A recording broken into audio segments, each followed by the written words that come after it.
Halo, selamat datang di channel Tahu nggak sih? Tempatnya pertanyaan-pertanyaan unik dijawab dengan cara seru dan gampang dipahami. Yuk kita mulai. Pernah nggak sih kamu lagi denger lagu favorit yang bikin merinding sampai bulu kuduk berdiri? Atau tiba-tiba sedang nonton film horor, bulu di lenganmu berdiri semua. Fenomena sederhana ini sering banget kita alami, tapi jarang kita pikirin. Pertanyaannya, kenapa tubuh kita bisa merinding? Apakah ini cuma reaksi biasa atau ada cerita panjang di baliknya? Yuk, kita bahas sama-sama. Pertama, kita perlu tahu dulu apa itu merinding. Secara sederhana, merinding adalah kondisi ketika rambut-rambut kecil di kulit kita berdiri. Kalau diperhatikan lebih dekat, bulu halus di tangan atau kaki tiba-tiba tegak seolah-olah tubuh memberi sinyal tertentu. Dalam istilah ilmiah, kondisi ini disebut pillow erection, yang artinya rambut tegak. Prosesnya sebenarnya cukup keren. Di bawah setiap helai rambut, ada otot kecil bernama arector pili. Ketika otot kecil ini berkontraksi, rambut kita akan berdiri.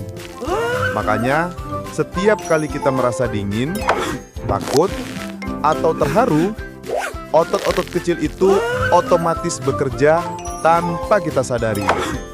Tubuh kita punya cara sendiri untuk bereaksi, dan merinding adalah salah satunya. Sekarang pertanyaan berikutnya, kenapa tubuh kita melakukan ini? Jawabannya ada hubungannya dengan evolusi. Bayangin nenek moyang manusia ribuan tahun lalu.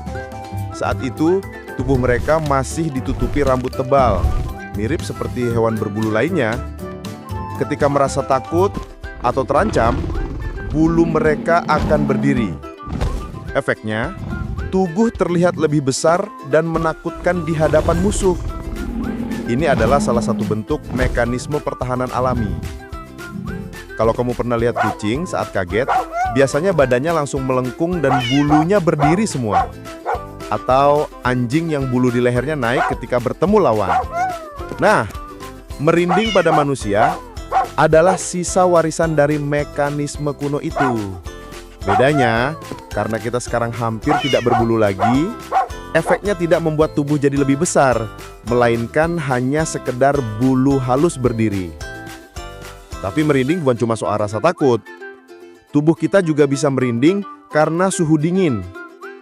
Pernah nggak? Pas malam hari kedinginan, kulitmu tiba-tiba penuh bulu berdiri. Itu bukan kebetulan. Ketika suhu turun, tubuh kita mencoba menjaga panas agar tidak cepat hilang.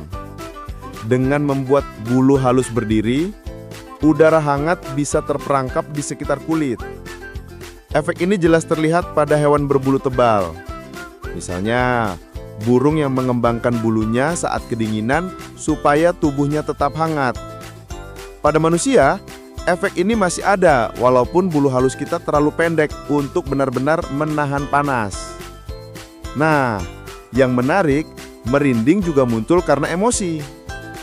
Pernah nggak kamu mendengarkan lagu yang sangat indah sampai tubuhmu bergetar dan bulu kuduk berdiri? Fenomena ini disebut frisson, atau sering juga disebut chills from music. Saat kamu merasakan frisson, otakmu melepaskan dopamin, yaitu hormon yang biasanya keluar saat kita merasa bahagia, jatuh cinta, atau menikmati makanan favorit. Itulah sebabnya pengalaman merinding karena musik sering dianggap sebagai momen emosional yang sangat kuat. Contoh paling gampang, di konser musik. Ketika lampu panggung menyala, penonton bersorak, musik menggelegar, tubuh kita ikut bereaksi. Bukan hanya telinga yang mendengar, tapi seluruh tubuh juga ikut merasakan getarannya. Makanya, momen konser sering terasa magis dan meninggalkan kesan mendalam. Tentu saja merinding juga identik dengan rasa takut. Bayangkan, kamu sedang berjalan sendirian di malam hari, lalu mendengar suara aneh di belakang. Walaupun belum lihat apapun, bulu kudukmu sudah berdiri duluan. Kenapa bisa begitu? Tubuh kita sedang mengaktifkan mode fight or flight, alias siaga untuk bertarung atau lari. Merinding adalah salah satu sinyal bahwa tubuhmu sedang waspada. Meskipun sekarang kita jarang menghadapi hewan buas, tubuh masih membawa sistem pertahanan kuno yang sama. Sekarang, yuk bahas beberapa fakta unik tentang merinding.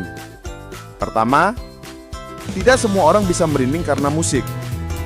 Hanya 50% orang yang bisa mengalami frisson. Artinya, kalau kamu sering merinding pas dengar lagu, kamu masuk kelompok yang istimewa. Kedua, penelitian menunjukkan orang yang lebih empatik, alias mudah memahami perasaan orang lain, cenderung lebih sering merinding. Mungkin karena mereka lebih sensitif terhadap rangsangan emosional. Ketiga, cerita seram juga bisa bikin merinding walaupun kamu tahu itu cuma cerita. Artinya, merinding bisa dipicu oleh imajinasi, bukan hanya kondisi nyata. Cukup dengan membayangkan sesuatu yang menegangkan, tubuh kita bisa bereaksi seolah-olah itu benar-benar terjadi. Lalu, kalau sekarang merinding tidak lagi membuat kita terlihat besar atau hangat, apa gunanya bagi manusia modern? Beberapa ilmuwan percaya, merinding kini lebih berfungsi sebagai sinyal psikologis dan emosional.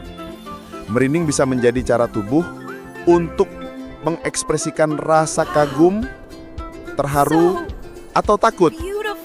Dengan kata lain, merinding adalah bukti nyata bahwa tubuh dan otak kita masih saling terhubung dengan sangat kuat. Ketika kamu merinding karena musik, itu tanda otakmu sedang meledak dengan emosi positif. Ketika kamu merinding karena takut, itu tanda tubuhmu siap menghadapi bahaya. Jadi meskipun tidak lagi berguna secara fisik, merinding tetap punya makna besar bagi pengalaman manusia. Jadi merinding adalah fenomena sederhana yang punya cerita panjang. Mulai dari mekanisme pertahanan nenek moyang kita, cara tubuh melawan dingin, hingga pengalaman emosional yang mendalam. Bulu halus yang berdiri di kulit ternyata menyimpan banyak kisah tentang siapa kita dan bagaimana tubuh kita bereaksi. Sekarang pertanyaannya, kalau kamu sendiri, kapan terakhir kali kamu merinding? Coba tulis di kolom komentar. Siapa tahu ceritamu bisa jadi topik menarik untuk dibahas di video berikutnya. Terima kasih sudah nonton. Tahu gak sih?